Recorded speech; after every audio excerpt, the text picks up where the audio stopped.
আর মাত্র দুদিন, তারপরই আগামী মঙ্গলবার অর্থাৎ 4ই জুন ঘোষণা হবে লোকসভা ভোটের ফলাফল। তার আগে রবিবার যজ্ঞ এবং পুজো দিলেন আলিপুরদুয়ার লোকসভার তৃণমূল প্রার্থী প্রকাশ চিকবড়াইক।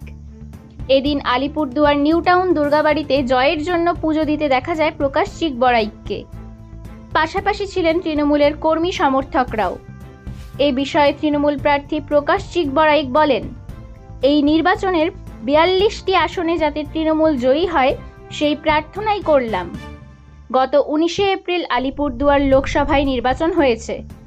এরপর প্রায় 1.5 মাসের অপেক্ষা শেষে আগামী মঙ্গলবার নির্বাচনের ফলাফল ঘোষণা হবে। ফলে উচ্ছ্বাসিত সকল শিবিরই।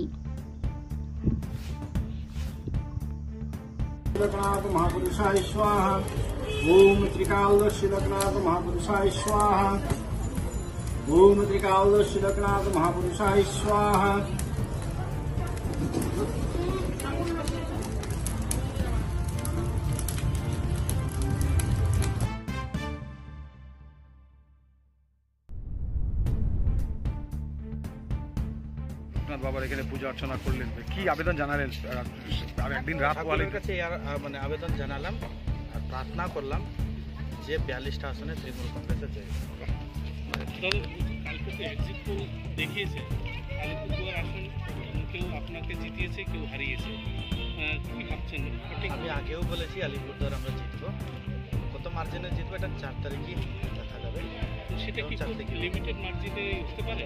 আমি এটা স্টার্টিং থেকে কিছু কমেন্ট করি নাই, আমরা জিতবো এটা একদম নিশ্চিত।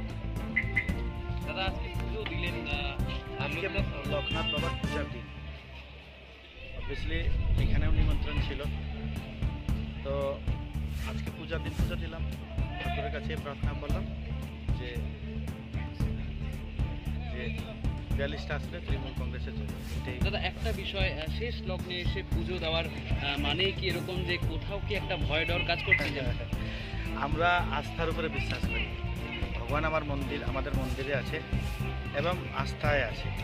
আজকে পূজার দিন পূজা করতে এসেছি এবং আমি তো এখান থেকে পূজা করেই নমিনেশনটাও করলাম। টেনশন কতটা হচ্ছে? আমার কোনো টেনশন নেই, টেনশন বিরোধীদের আছে যারা কমেন্ট করতেছে।